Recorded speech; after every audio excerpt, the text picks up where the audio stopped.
And when will the 7 be complete under your plan? Yeah. So we've looked at each of the sites. Important, and I suppose just back to the previous question, we've now got Labor governments negotiating with coal-fired power stations to be extended, so the life to be pushed out.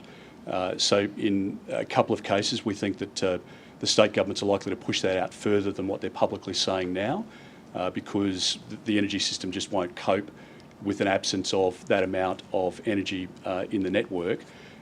So we've made some assumptions around that, and we've looked at water, we've looked at the infrastructure, we've looked at capacity of the networks and the poles and wires that exist there at the moment, and that's the basis on which we've made the announcement. It allows us to put enough nuclear into the system such that it provides the firming power and such that it brings downward pressure on prices. When complete?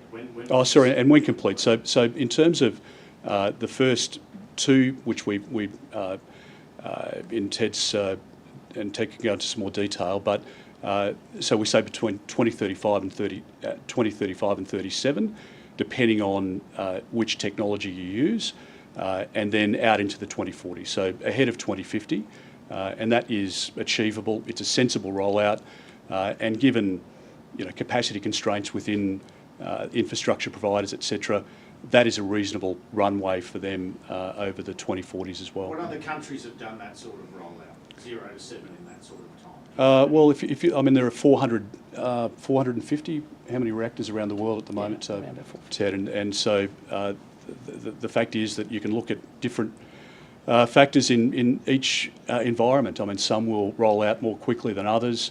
In some cases, they're going for a bespoke build, which is of no interest to us whatsoever. The technology is available. It's when you look at products that Westinghouse has, or Hitachi, or GE, you look at the Canadian experience, there's the ability to roll out, and we've spoken with a number of companies in the infrastructure space about the timelines that we're proposing, and people feel comfortable with those. So I want to say that.